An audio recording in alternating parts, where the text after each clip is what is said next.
Olá, estamos ao vivo para mais uma noite com muito bate-papo. Eu já vou digitando aqui www.fundomarlenecolé.com.br. O Instagram está informando vocês. Eu vou fixando os comentários aqui. Olha só, Cássio Pontual já está aqui para esperar todos os nossos convidados. Real Rockers, junto com Cássio. Rodrigo Pereira.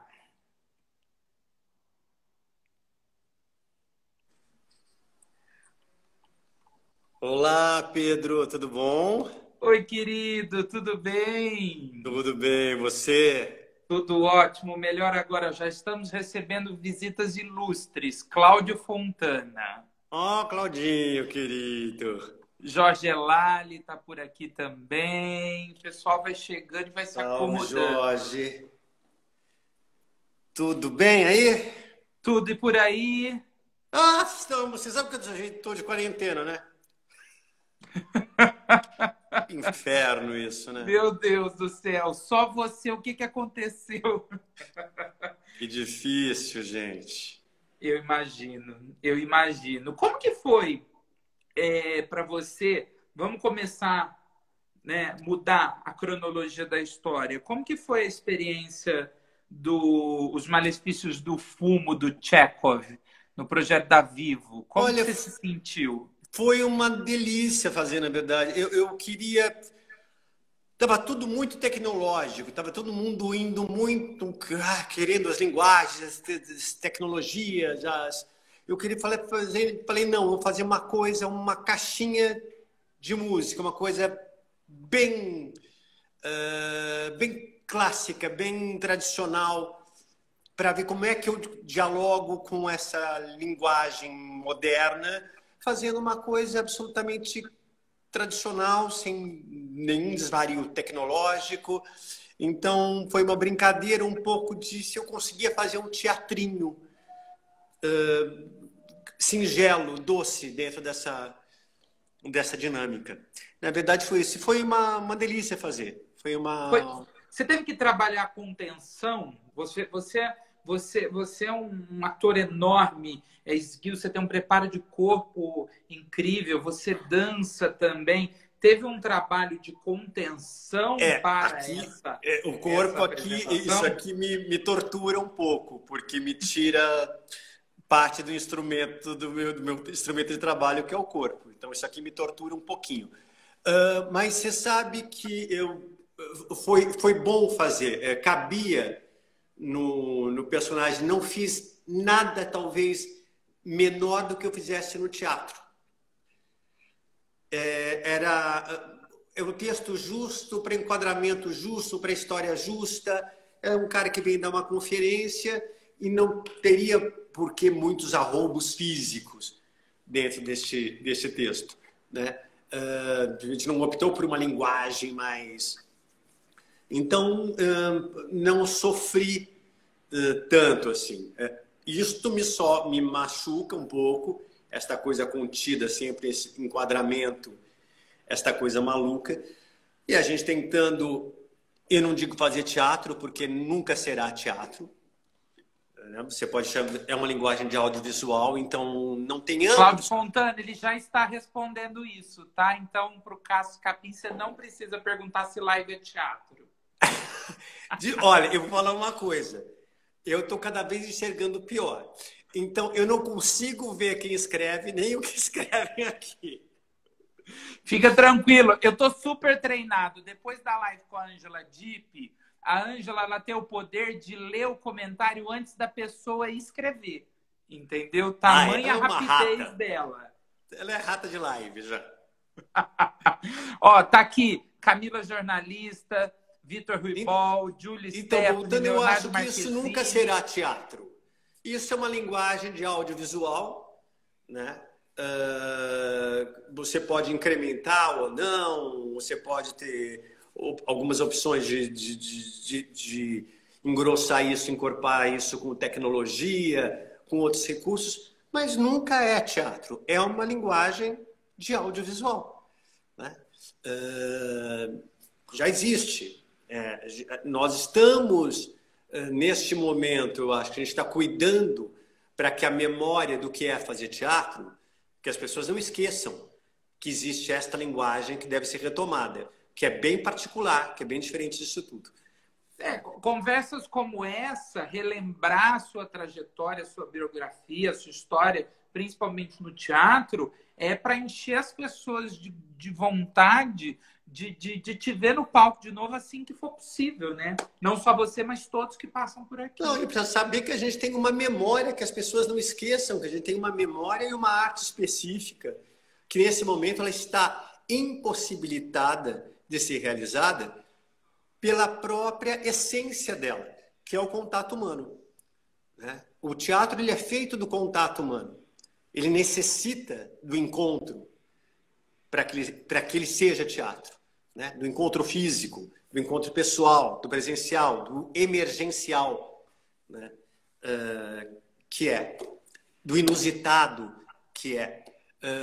Então, as pessoas devem se lembrar que essa linguagem existe. A gente está aqui fazendo neste motor, neste movimento, justamente para que as pessoas não esqueçam e que elas, quando isso tudo terminar, ou quando for possível, que elas retornem para as salas de espetáculo.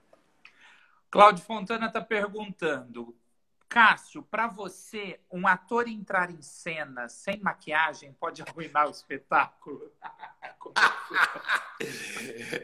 Isso é uma brincadeira particular, porque eu gosto de maquiagem.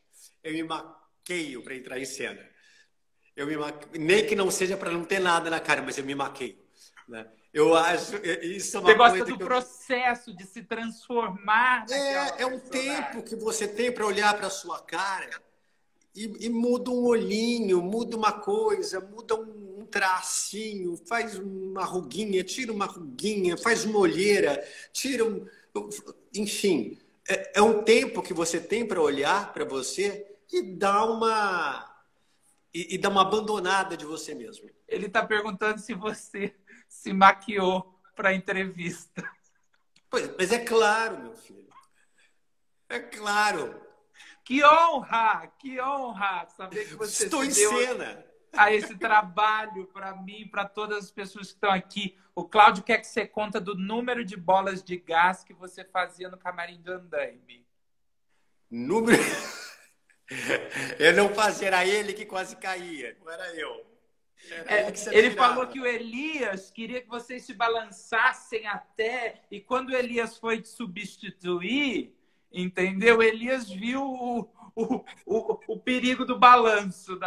Que a gente fazia, ficava apertadinho no andaime, porque medo daquele despencar, falar, meu Deus do céu, não era uma grande altura, mas era um estrago.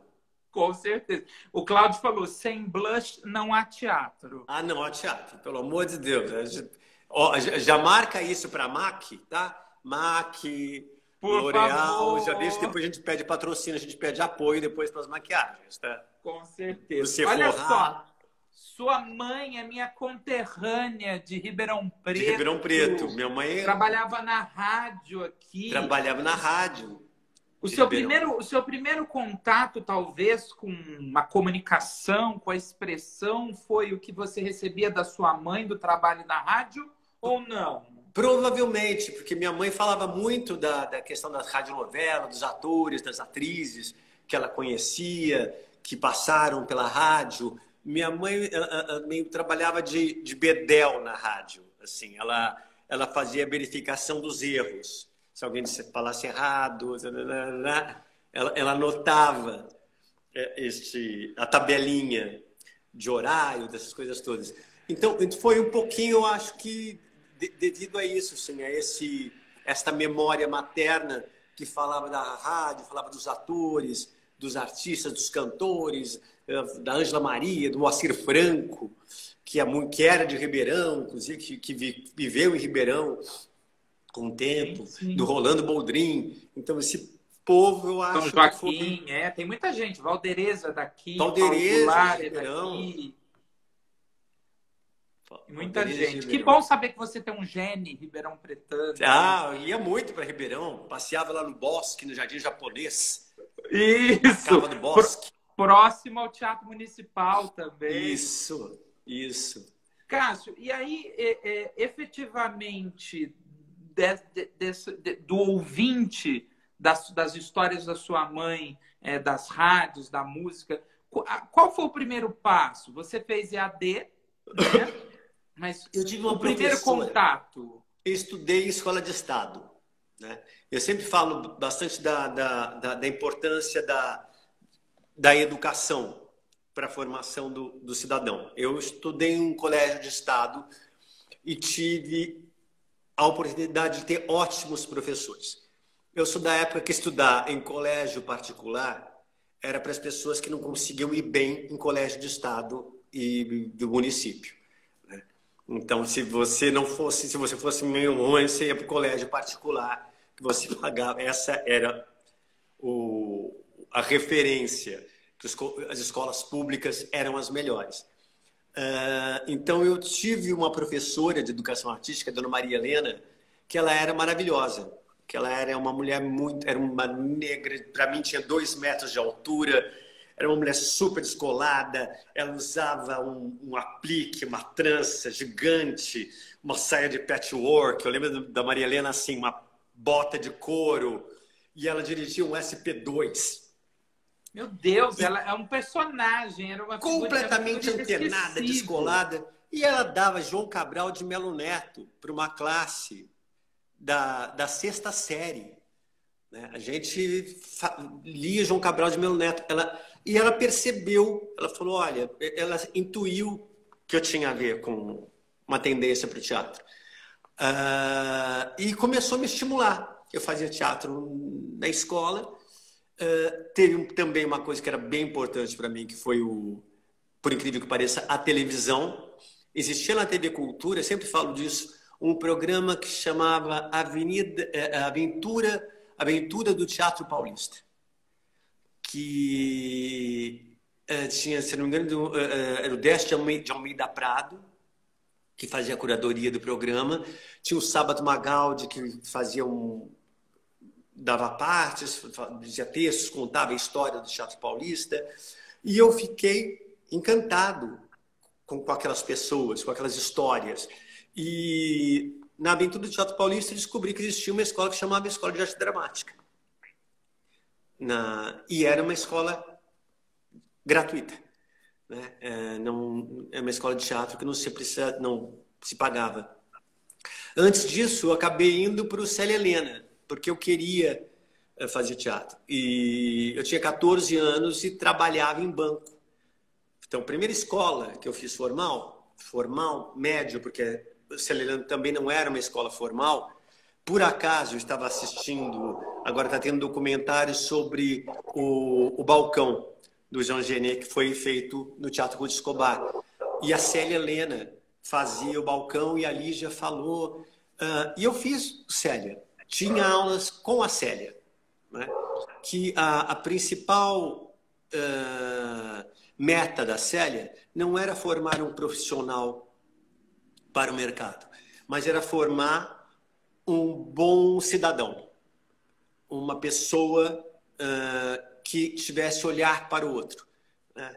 E ela sempre brincava com o jeito bom de você entender fazer teatro é você calçar o sapato do outro, né? Então era muito mais uma escola com uma visão humanista de formação do cidadão, de um caráter, da construção do personagem, mas da construção de uma personalidade de um cidadão, do que propriamente de uma escola de teatro. Aí, mais tarde, sim, eu fui para a escola de arte dramática, prestei AD, entrei e fui fazer o curso. Antes disso, porém, por causa dessa minha professora, da Maria Helena, a gente descobriu que existia um projeto no Teatro TBC. Eu tinha 12 anos de idade, estava na 6ª série, chamado Projeto Cacilda Becker, que era gerenciado, tinha curadoria do Antônio Abujanra. O Antônio Bujanra tinha uma pequena companhia de teatro, uma companhia estável ali dentro, no TBC, com 3 espetáculos, que eram o Carol, Senhor dos Cachorros e Arte Final, com Antônio Fagundes, Clarice Bujanra. Na companhia tinha Antônio Fagundes, Clarice Bujanra, Wanda Estefânia, Laércio Morrone, Ednei Giovenazzi. Esse era o grupo que fazia o espetáculo. Porém, sábados e domingos à tarde, tinham palestras dos profissionais do mercado, das pessoas que estavam trabalhando. Artistas geniais. Né? Você, exemplo, com 12 anos, foi ver palestras. Eu ia ver palestra. Eu e uma amiga de bairro, a Daisy, que também era apaixonada por teatro, e nós íamos e passar sábado e domingo. Eram 2 adolescentes, pré-adolescentes, que ficavam enfurnados com um monte de gente louca, maravilhosa, vendo palestra. Né? Aí que eu descobri o balé estágio, por exemplo. O teatro veio antes da dança. Veio antes da dança nesse sentido. Eu fui fazer... aí assisti uma palestra da Marica Gidali no teatrinho lá embaixo, no TBC, da salinha lá de baixo, que eu fiquei apaixonado pela Marica, pelo tipo de disciplina. E fui para a escola, fui fazer balé, no balé estágio. Arranjei um jeito, uma bolsa, e fui estudar lá. Fazer balé no balé estágio por causa desse encontro com a Antônia Bujanra. Com, na verdade, o projeto Cacilda Becker, que era gerenciado pelo Antônio. Aí sim, voltando lá para frente, eu fui para a Escola de Arte Dramática e entrei e comecei a vida, praticamente, na escola. Nunca mais parou. Nunca mais parou. Só na pandemia. Só. Não, tá se movimentando. Tem agora estamos no momento fomento teatro. Isso, fomento. Olha, tem um recado do Cláudio. Cássio é um dos melhores atores da sua geração. Transita com brilhantismo entre a TV, o cinema e principalmente o teatro. Seu monólogo sobre a Miriam Muniz é fascinante. O Cláudio é meu amigo. Obrigado, Claudinho. É monólogo ou solo que você faz da Miriam Muniz? É um solo. Não é um monólogo. Né? Monólogo no teatro não existe. Né? Sempre é um solo. É um termo técnico, monólogo, mas não dá. Não é um solo, um espetáculo solo sempre. Porque tem sempre a plateia, você tem um interlocutor ali mesmo que não te responda verbalmente, mas presencialmente você tem. Eu acho que o projeto da Miriam, além de um solo, foi um projeto, porque você levou a história do teatro, a história da Miriam, que é uma figura única no teatro, para os céus, não foi? Foi, a gente fez céus. Até você fez também o monólogo, o solo da Miriam agora, né? Fiz no Sesc, fiz para a APA. Mas antes disso, você levou a Miriam para os céus, né? Lugar onde muita gente não teria acesso a essa história e a esse momento. Era uma maravilha. Quando você falou que a Miriam não era um espetáculo, mas era um projeto,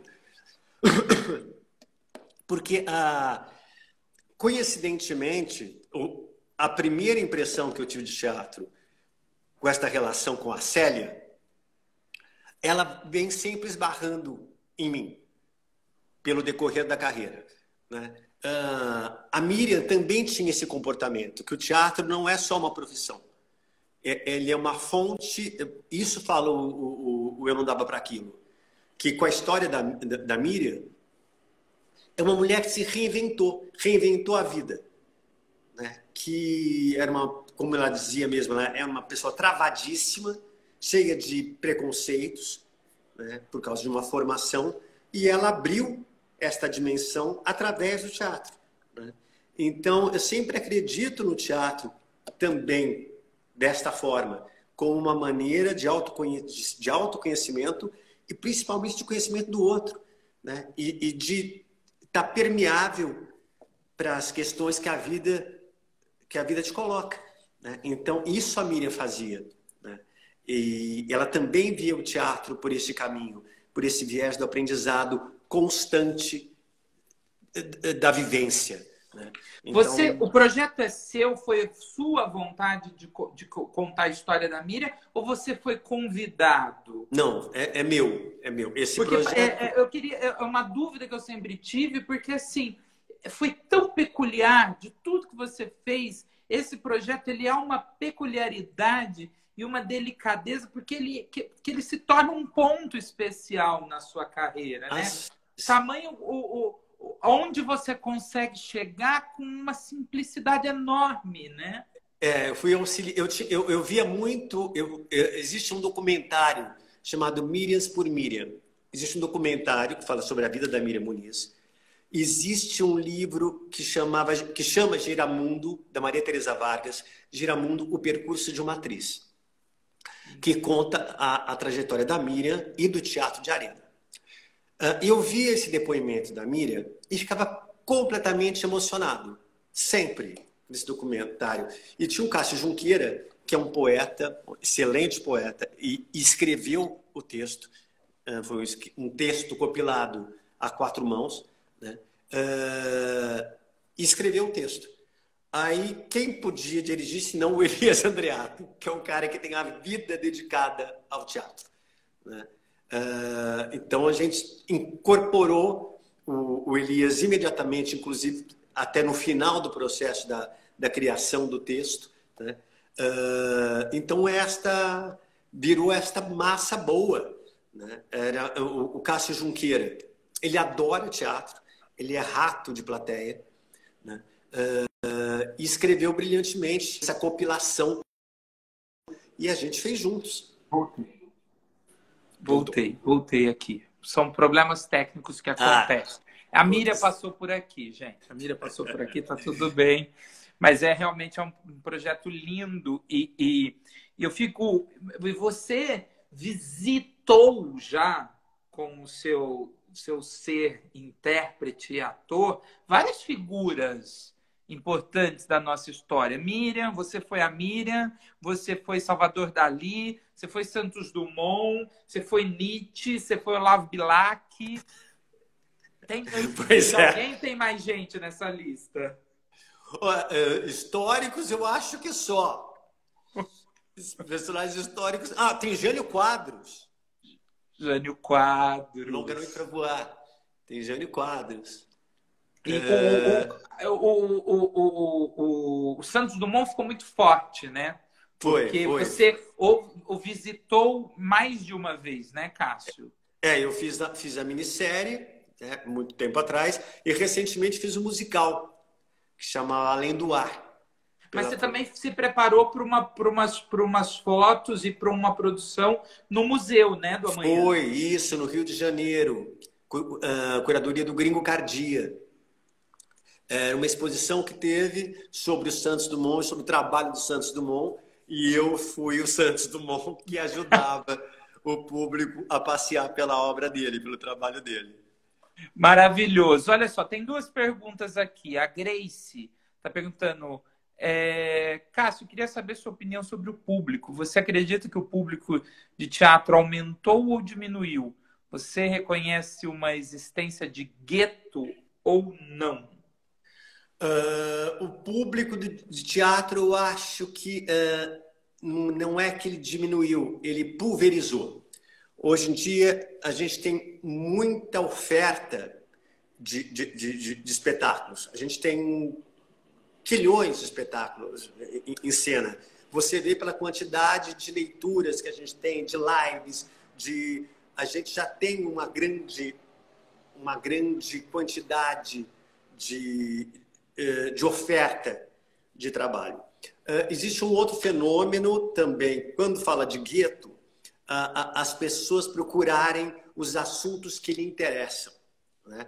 Onde elas se identificam. Isso também é um outro aspecto, né? Que você faz, às vezes, teatro um pouco por nicho de desejo e de interesse, atende a determinado, este ou aquele público. A gente tem sim uma dificuldade, a gente vem sofrendo alguns tempo, uma dificuldade de levar o público ao teatro.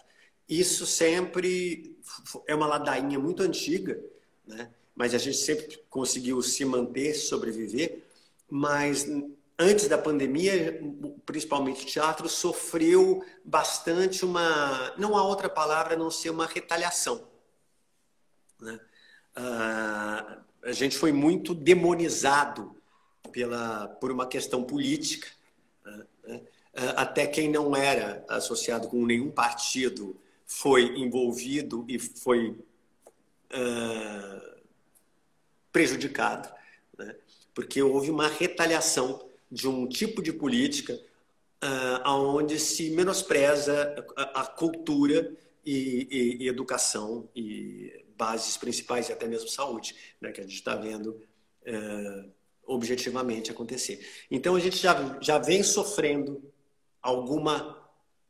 algumas coisas anteriormente a esta condição, mas a gente tem dificuldade de público, sim. É sempre uma luta, é sempre uma batalha levar o público ao teatro.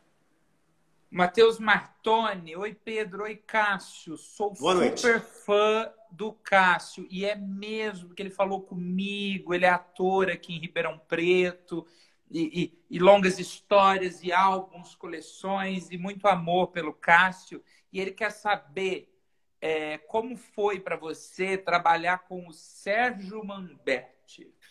O querido Sérgio Manberti, eu tive duas experiências, inclusive ele estava na live agora do coisa, eu estava assistindo do balcão, ele estava lá brigando também. Não tem microfone, não dá, tudo atrapalhado. Raios e trovões! Raios e trovões. Ele foi meu tio, o Castelo Rá-Tim-Bum, fazia o tio Vitor. E depois, mais tarde, eu fui dirigir o Sérgio Manberti no Visitando o Sr. Green, que eu tive o prazer de trabalhar com o Paulo Autran, na primeira montagem. Né? Que era Aliás, você deveria colocar o nome do espetáculo de Revisitando o Sr. Green. Né? Porque eu fui estudar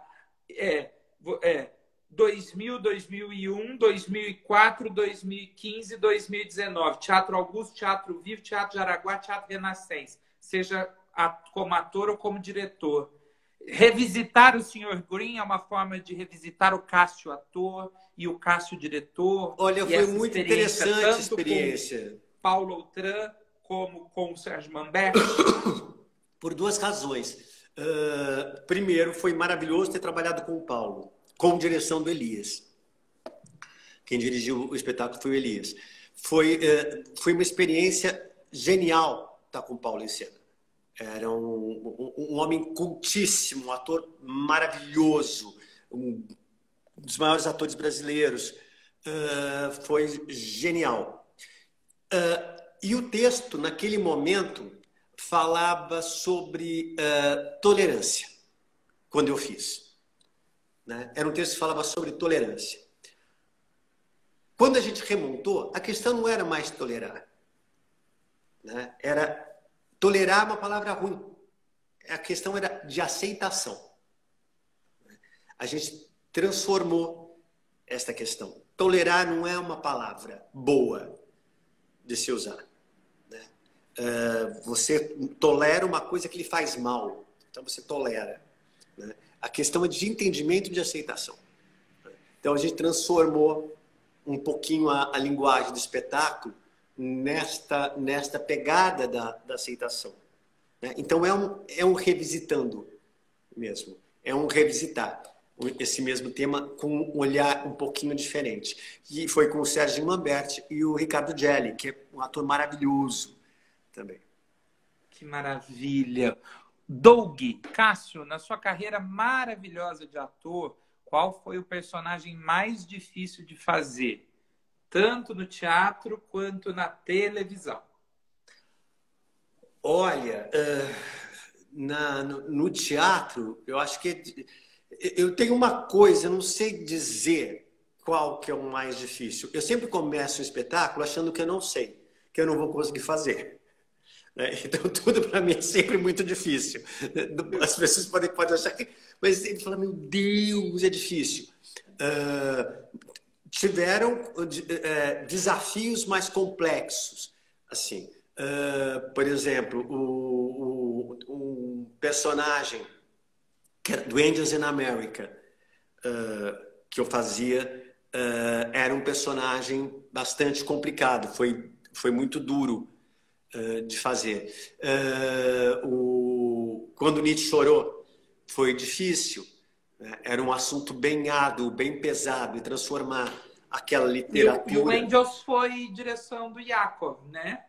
O Angels na América foi direção do Yakov, exatamente, querido, que partiu recentemente. Partiu tão recentemente,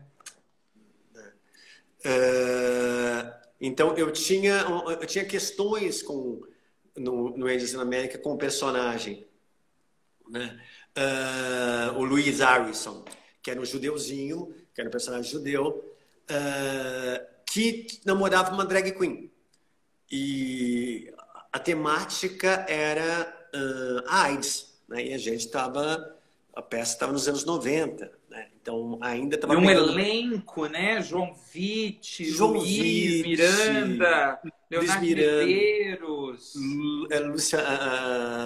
Eliana Gutmann. Isto.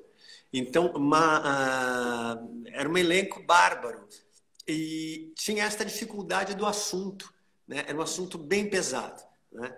E eu tinha um pouco de implicância com o personagem, porque tem uma hora que o personagem abandona o namorado no hospital e vai viver a vida, né?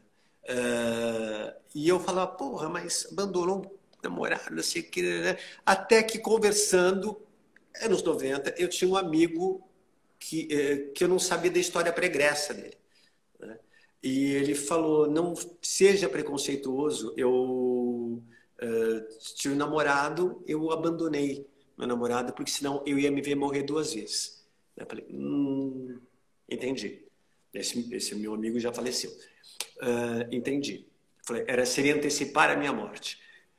Isso foi muito... Mas foi difícil emocionalmente para fazer. O Nietzsche, no período da estreia do Nietzsche, meu pai faleceu há 3 dias da estreia. Então, tem coisas que marcam, assim, que criam uma dificuldade, né, para você. Então, é isto. Mas teatro, por mais difícil que seja, é sempre uma maravilha, um prazer. Na televisão, um personagem bastante complexo de fazer, não foi difícil, foi complexo, foi o Santos Dumont, porque como dar humanidade para este cara que é um ícone e transformar ele num ser humano palpável, né? Que todo mundo tem um ideário do Santos Dumont, que é uma coisa, como transformá-lo num ser humano palpável. E é engraçado como a delicadeza com que você tratou a personagem repercutiu no público, né? Porque na época a minissérie ela não costuma ser uma obra tão aberta como a telenovela. Ainda mais as obras da Maria Adelaide, né?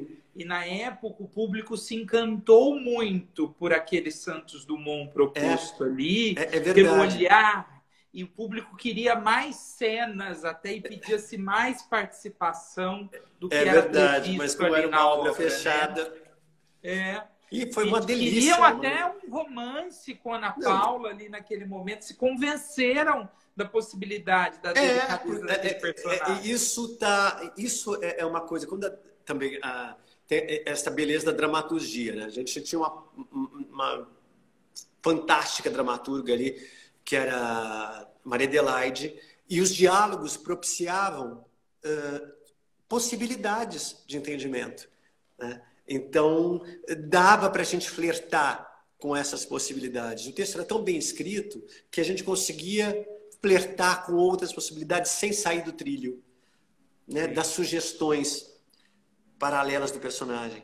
Já que você falou de televisão, eu nunca vou me esquecer, porque eu adorei o Samovar de A Lua Me Disse. Adorei você dizendo textos do Miguel. Adorei Miguel, querido, gente. O personagem passa, a história que é passada ali, quase que um conto de fadas, né? E a gente não pode esquecer que ali tínhamos Wagner Moura e Adriana Esteves como casal principal, né? Era quase uma novela de absurdo aquilo, né? Não, o elenco era monstruoso, né? Alex Salles, né? Patrícia Travassos, virei amigo da Patrícia. Até hoje a gente se grudou ali, não se largou mais. Bete Coelho. Bete Coelho, enfim, tinha um elencão genial. E esta coisa, este humor do Miguel, né? Que falava de vários assuntos sérios, delicados.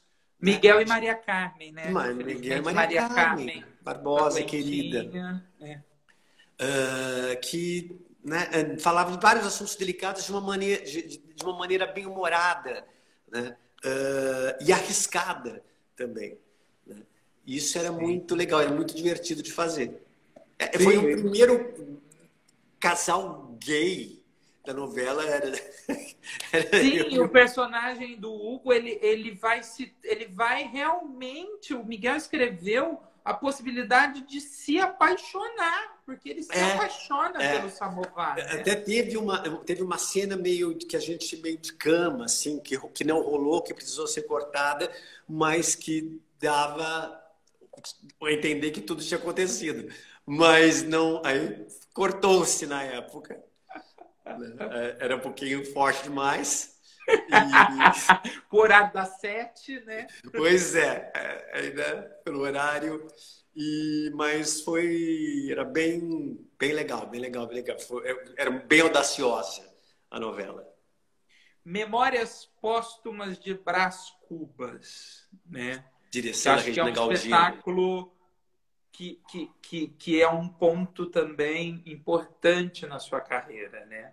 Eu ganhei um Shell com Memórias Póstumas e era uma coisa um pouco inusitada, que era um monólogo musical, né? A adaptação da Regina Galdino foi uma excelente adaptação, né? As músicas do Mário Manga. Você também montou ele mais de uma temporada, mais de uma vez? Oi. Tá me ouvindo? Sim. Não, eu não estava. Quem remontou foi a Regina, com o Marco D'Amigo. Mas a primeira montagem tá foi rodando com você... aí, eu acho que ainda vai ter no teatro nessas visitações online. E você ganhou o Shell de melhor ator para esse trabalho. Exatamente. Eu tenho sorte com os prêmios. Da Miriam eu fui indicado para o Shell, não ganhei, mas ganhei indicação, tá valendo. O Nietzsche também foi indicado para Shell, não ganhei, mas está valendo. Ganhei o APCA com a Miriam. Enfim, dei sorte aí com as coisas. E você trabalhou muito com o Jô também, né? Opa, querida. Você trabalhou, que eu me lembro assim, rapidamente, o Libertino, Histeria, A Noite de 16 de Janeiro. Essas três peças. Então eu lembrei das três. Ótima memória. Aquela foto nossa é do Histeria. É do Histeria ou do Noite de 16 de Janeiro? Eu fiquei na dúvida, porque os dois foram no Tuca. Foram no Tuca. Aquela é do Histeria. É do Histeria. Nossa, é mais antiga ainda. Mais antiga. Gente, eu tenho um problema. Eu vi uma leitura do Leopoldo Pacheco ontem. Maravilhoso. Você assistiu essa leitura? Maravilhoso, sim. E é uma leitura que fala sobre o tempo, sobre a passagem do tempo. E eu estava mandei uma mensagem para o Léo. Léo, fiquei muito tocado. Eu tenho problema com o tempo. Né? Com passagem de tempo. Ontem parece que... Eu não sei se foi ontem ou se foi há 5 anos atrás. Eu não consigo localizar. Tudo fica meio misturado na minha cabeça. Né? O tempo, para mim, é condensado. Assim, eu não consigo localizar direito as coisas. Mas como que foi para você as experiências com o Jô, assim, Libertino tinha Daniel Warren, tinha a querida Luciana Carnielli, Érica Montanheiro, o Histeria, Pedro Paulo, Pedro Paulo Rangel. Gente, o Jô é um mestre da comédia, né? Um cara, ele sabe tudo de comédia, é um homem brilhante, inteligentíssimo, né? Então, só o convívio, você já absorve um monte de coisas, né? Porque um poço de cultura. E você absorve também história do teatro brasileiro, porque ele sempre conta histórias das suas experiências, dos personagens, dos seus convívios, né? Então é uma maravilha trabalhar com o Jô, além do trabalho objetivo em cena, e é muito simples, na verdade, trabalhar com o Jô. Eu sempre me senti muito livre, muito liberto trabalhando com ele, né? Você tem essa carga de receber um monte de informações todas juntas ao mesmo tempo e na mesma hora. A noite de 16 de janeiro, inclusive, o Jô estava em cena, né? Ele estava em cena. Ele fez uma parte da temporada, depois ele teve que se afastar porque ele se feriu em casa. Ele sofreu um acidente, então ele teve que se afastar por um período. Bom, não tem como não falar do personagem mais famoso, né? Que te rende várias declarações aqui, que todo mundo manda mensagens e mais mensagens. Mas eu queria começar por outra parte. Eu queria... você se revisita e revisita os seus personagens. Quando a gente ouve você falar que você tem um problema com o tempo aí, isso tem talvez um pouco a ver com a possibilidade de trazer o Nino para o teatro e de colocá-lo em um novo tempo, reinserir... Ué, ele já fiz. Eu já fiz isso. Admirável Nino Novo, que foi uma reedição, exatamente falava dessa minha preocupação com o tempo, né? Era a história do Nino que todo mundo cresce, os amigos todos vão embora, né? E ele fica sozinho, né? Tinha até uma musiquinha do Daniel Maia. O Daniel fez uma trilha linda para o espetáculo. A produção era do Rodrigo Veloni, que produziu várias coisas, produziu Noite 16 de Janeiro também. Grande produtor. Grande produtor, maravilhoso, e pessoa da melhor qualidade também. E é isso. Me perdi, peraí. Como foi revisitar o Nino então, no teatro, né? Admirável tinha uma música do Daniel Maia que falava para onde foi o tempo que passou, né? Então, passou muito rápido, né? A vida passa muito rápida. Dentro do espetáculo tinha uma metalinguagem, além desta coisa, todo mundo brincar, você foi ícone da minha infância. Então, às vezes eu encontro assim barbados de 30 e tantos anos, eu te via quando era criança. Falei, como assim? Você me via quando era criança? Que horas você foi criança que eu não percebi? Onde é que eu estava quando você era criança? A gente tem quase a mesma idade. Mas tem coisa... A gente tem quase a mesma idade.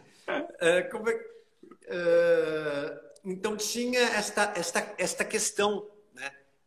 Tanto que tem um personagem, o texto era do Maurício Guilherme, tem um personagem que é o Senhor Aventura, que aí eu fui buscar gente que era referência para minha vida, né?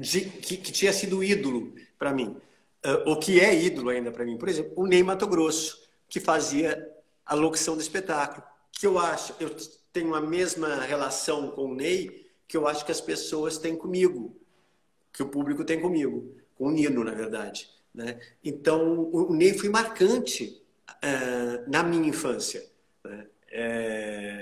Aquela figura séria do Ney, aquela coisa lúdica, né? Então, isso ficou... E foi super importante, era significativo o Ney fazer este... Quando você fala do Ney e vem a imagem do Ney, quem teve a oportunidade, por exemplo, de te ver no teatro e de ver outros trabalhos, como eu tive, o Ney é uma referência em algumas criações também, assim? Mas, sempre. Eu tenho várias referências. Eu tenho várias pessoas que são referências. Sabe que você falando do Ney, assim, eu lembro do Histeria... Do andar do Salvador que você colocava em alguns momentos. Era quase que dançado. Mas a gente tinha uma questão lá se a gente fazia o Dalí com sotaque ou sem sotaque, se falava em espanhol, se não falava em espanhol, se isso não ficava muito pesado, o espetáculo inteiro. Então, a gente decidiu, falei, peraí, vou resolver no corpo. Aí eu falei, o acento vai ser no corpo. Vamos fazer uma coisa, um desenho espanhol.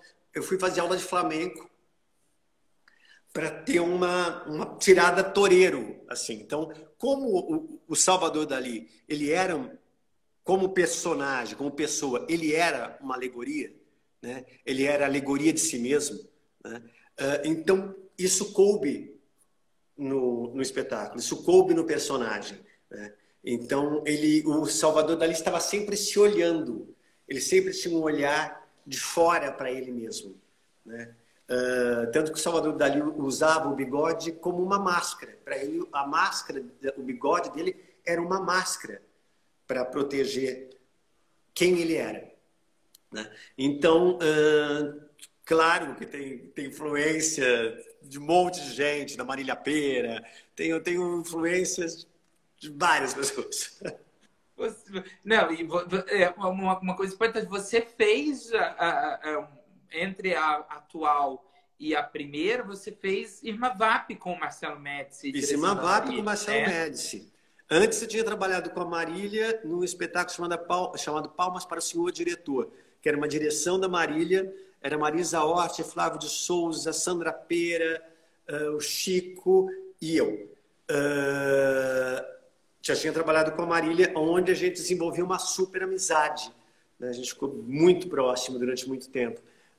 E depois a gente foi fazer, mais tarde, a gente foi fazer Irma Vap com o Marcelo Médici, que foi um sucesso também maravilhoso. Sempre é um espetáculo, sempre dá certo. E agora repetiu com o Luiz Miranda. E o Matheus, direção do Jorge, né? Que legal. E conta um pouquinho da experiência do Libertino, onde você tratou... Foi a sua primeira experiência com o Jô, né? Foi a minha primeira experiência com o Jô. O Libertino foi um espetáculo que eu produzi junto com a Fernanda Signorini, uma produtora bárbara também. Aliás, você chamou o Jô para dirigir, né? Pois é, eu fui cara de pau. Eu fui muito atrevido. Eu fui lá e entreguei o texto para o Jô e falei, Jô, queria muito que você dirigisse. E a gente só tinha o projeto. Eu tinha comprado os direitos do Eric Manuel Schmidt e botei na Lei Rouanet. Diga-se de passagem, foi o único projeto que eu coloquei na lei e fiz. E a gente fez esse espetáculo durante 2 anos seguidos, com um elenco fixo. E foi muito, muito legal, né? Eu sugeri um elenco para o Jô, e já chegou meio com o elenco quase todo pronto. E foi uma experiência super bacana e um assunto muito interessante, né? Que me encantou muito, que era sobre moral. Sobre, às vezes você prega um tipo de moral que você não suporta o que você prega, né? Quando, nesse caso, nesse espetáculo especificamente, Diderot pregava uma liberdade do comportamento dele, que quando ele vê no outro, ele fala, ai, estou me sentindo... tenho ciúmes. Ele vai para o lugar mais comum das pessoas, né? Então foi muito legal trabalhar com o Jô, e ele deu um desenho muito interessante para a comédia. O Eric Manuel Schmidt veio ao Brasil assistir e mais tarde eu voltei, eu fui para a Bélgica porque queria ver outros textos do Eric, e fui encontrar com o Eric, marquei um café, fui no escritório dele conversar com o Eric Manuel Schmidt no escritório do Eric. E ele disse que foi o melhor espetáculo, a melhor montagem do Libertino que eu vi pelo mundo inteiro. Então, vindo do Eric Manuel Schmidt e do autor que ele é e da relação que ele tem também com o teatro, a gente ficou muito muito honrado, né? Muito lisonjeado com o Érica. O Gilberto, que é fizemos pós em direção e atuação, Gilberto Martins, fizemos pós juntos no Célia Helena. Ele está fazendo uma referência que fez um belo Brás Cubas, cantando e tudo. Obrigado. Gilberto é um doutor em literatura, é um especialista Oh, meu Deus, Gilberto, esqueci. Pelo amor de Deus, como eu posso ter esquecido? O Gilberto, ele tem um conhecimento Gilberto, para fazer um elogio, muito obrigado, Gilberto. Fico muito honrado. Olha lá, e um lindo narrador em Lampião e Lancelote. É verdade. É verdade. Foi um trabalho lindo também. Era um musical brasileiro muito bacana, muito de raiz, assim, muito... Gilberto é um especialista em Clarice Lispector. Fugiu nesse momento. Amo Clarice Lispector. Um dos espetáculos mais importantes que eu vi na minha vida foi Sopro de Vida, com a Marilena Ansaldi. Que assisti no Teatro Municipal, quando existia a campanha, era duro, existia a campanha Vá ao Teatro, e a gente comprava na Kombi. O ingresso era num preço baratíssimo. Então, novembro e dezembro eram meses sempre lotados de teatro. Eu lembro que eu tinha... Ele está falando, uhul, você assistiu, Gilberto, esse espetáculo? Ele deve ter assistido. Olha lá, Viva Ansaldi, olha lá. Viva Ansaldi. Eu fui no encerramento da carreira da Marilena Ansaldi, que ela dançou agora no Estúdio 3, com a direção do William Pereira, e eu falei para a Marilena Ansaldi, eu acho que eu vi tudo quase que você fez. A primeira coisa que me arrebatou de palco, assim, que eu falei, o que é isso? Foi Sopro de Vida. Eu era bem molequinho também quando eu vi. Qual é a principal lembrança, resumidamente, que você tem do Castelo Rá-Tim-Bum? A principal lembrança... Nossa,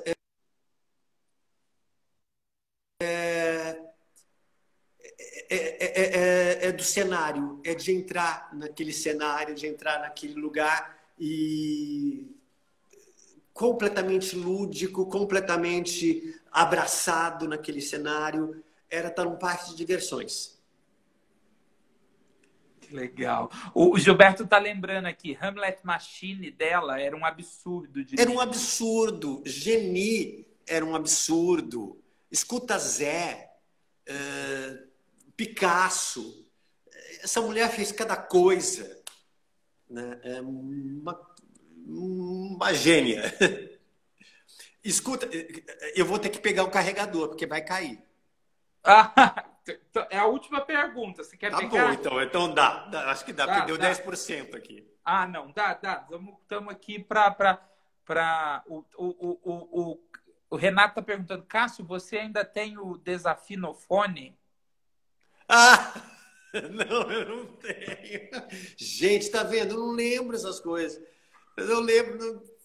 Olha só, gente, as pessoas sacam essas coisas do baú. Eu não lembrava, gente. Nossa!